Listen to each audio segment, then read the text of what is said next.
Hello, friends, fiends, and fellow YouTubers. Welcome to episode 644 of the Daily Comic and Collectible. Today, the collectible of the day is the Toybiz Toys, Marvel Comics, Marvel Superheroes line, the Wizard Vintage Action Figure. As the leader of the villainous Frightful Four, the wiry Wizard at first appears to be the least threatening member. But his vast intellect and ruthlessness, combined with the unique scientific arsenal of his own creation, makes this former scientist quite dangerous. His inventions are legend and can render foes helpless. Inventions such as his anti-gravity discs can even make the 500-pound thing light as a feather. This 5-inch scale action figure of Bentley Whitman, the Wizard, was inspired directly from the Marvel Comics character. This vintage figure features intricate details and hand-painted deco, giving the Wizard his comical yet maniacal look. The Wizard action figure also features advanced articulation for posing and displaying on his included disc-firing action platform. The platform comes with 4 total anti-gravity flying discs, and it also contains pegs that attach to the Wizard's feet for sturdy action poses. The Wizard comes on a vintage blister card clamshell type package and was released in 1997 by Toybiz Toys. Now, the comic of the day is Peter Parker, the Spectacular Spider-Man, Volume 1, issue number 42, with a cover date of May 1980, with story by Bill Mantlo, art by Mike Zeck, and cover by Mike Zeck and Joe Rubinstein. This issue is titled, Give Me Liberty or Give Me Death. The story opens with Peter Parker running late for the Empire State Building's boat ride up the Hudson River and changes into Spider-Man to get to the ship before launch. Aboard the ship are Peter's colleagues Professor Morris Sloan, Marcy Kane, Steve Hopkins, Philip Chang, and Deborah Whitman, who all believe that Peter is running late. Although Marcy Kane could care less, Deborah secretly hopes that Peter makes it because she thinks he's cute. While nobody's looking, Spider-Man lands on the roof of the ship, changes into a civilian guise, and slips down among the other passengers. While everyone's happy to see Parker, Marcy questions how he got on board when the gangplank was removed 5 minutes ago. Before Peter can come up with an excuse, they're joined by Kirk Connors, who's delighted to see Peter made it. Meanwhile, not far away, the Frightful Four, along with their newest member Electro, arrive on Liberty Island. They make short work of the security guards so they can carry out their plan to get revenge against Spider-Man and the Fantastic Four. At that moment, aboard the cruise ship, Peter Parker is bothered with how Marcy Kane constantly puts him down. His thoughts are interrupted by Deborah Whitman, who tells him that she finds him impressive, that he's pursuing a career in science. She gets down on herself, saying she'll never accomplish anything as impressive, and has resigned to a life as a secretary until she eventually settles down and has a family. As Peter tries to console Deborah, he suddenly sees what appears to be a flaming message over the Statue of Liberty, created by the Human Torch.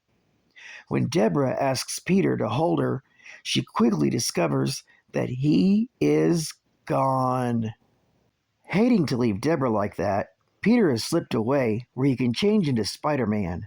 He then hitches a ride on a passing tugboat in order to get onto Liberty Island. As he climbs to the top of the statue, the wall crawler is unaware that he's walking into a trap being set up by the Frightful Four. Inside the statue, Electro puts on a flame suit that mimics the Human Torch's powers, so they can get the drop on Spider-Man. At first, the villains fool Spider-Man until Electro begins shooting bolts of electricity at him. Spider-Man manages to slip away and overhears that Electro planned this attack with others, leaving him to wonder if he has reformed the Sinister Six. Suddenly, Spider-Man is ambushed by Sandman and Trapster, who are soon joined by Electro and the Wizard. The quartet easily overpowers and incapacitates Spider-Man. But before the Sandman, Electro, and Trapster can kill Spider-Man, their leader stops them, as Spider-Man is important to the next phase of their plan, destroying the Fantastic Four, as he pulls out a replica of Spider-Man's costume. This story is concluded in the Fantastic Four, Volume 1, Issue number 218. Geek Fact: the Frightful Four used the Statue of Liberty to set their trap, as it's been the regular meeting place of Spider-Man and the Human Torch since Strange Tales Annual, Volume 1, Issue number 2, from October of 1963. And the flame suit Electro wears is the one developed by the Wizard back in Amazing Spider-Man Annual, Volume 1, Issue number 1, from October of 1964. Bonus Geek Fact: the genesis of the Frightful Four began with three villains who commonly battled the Fantastic Four's youngest member, the Human Torch.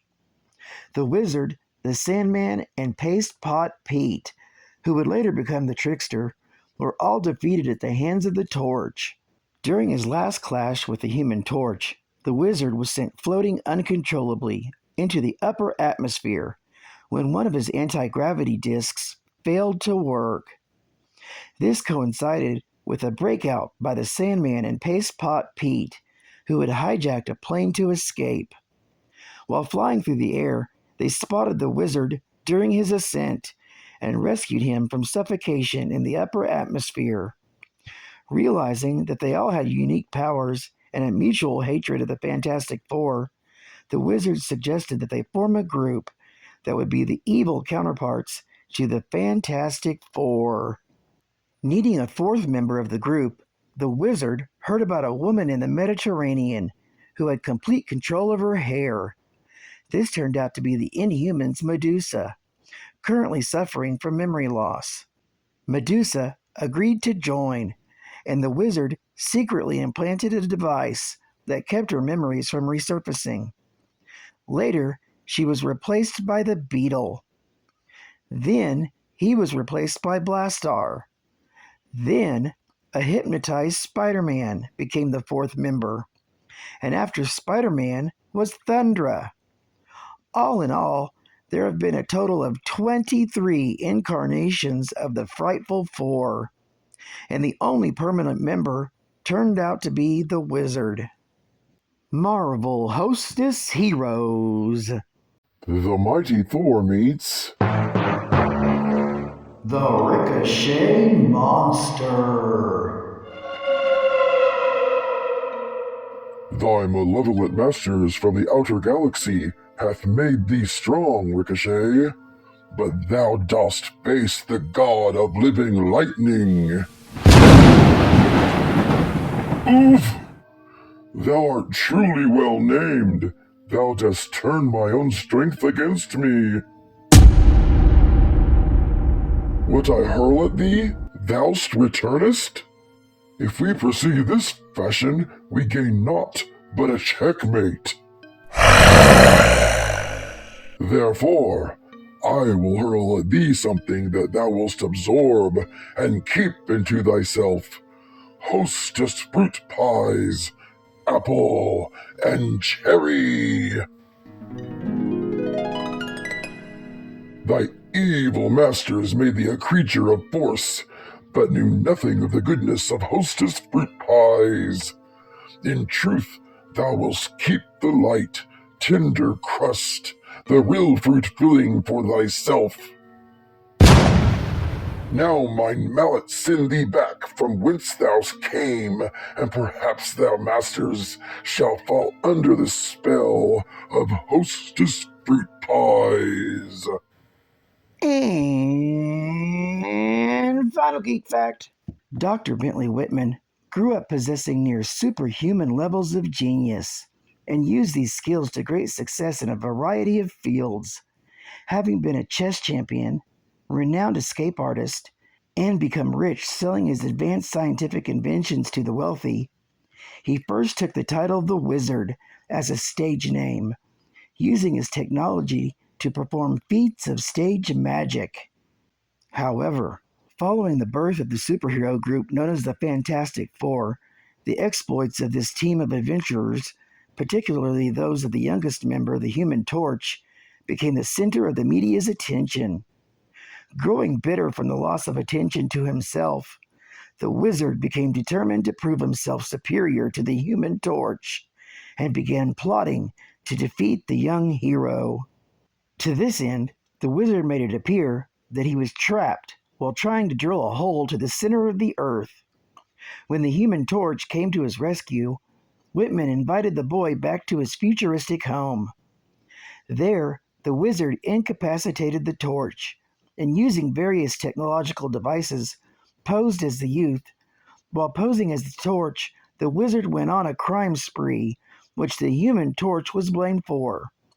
With the help of his sister, the Invisible Girl, the Torch managed to free himself and recover the evidence, clearing his name, ending in the Wizard's arrest and incarceration. While in prison, the Wizard constructed the first prototype of his anti-gravity discs and used it to break out of prison.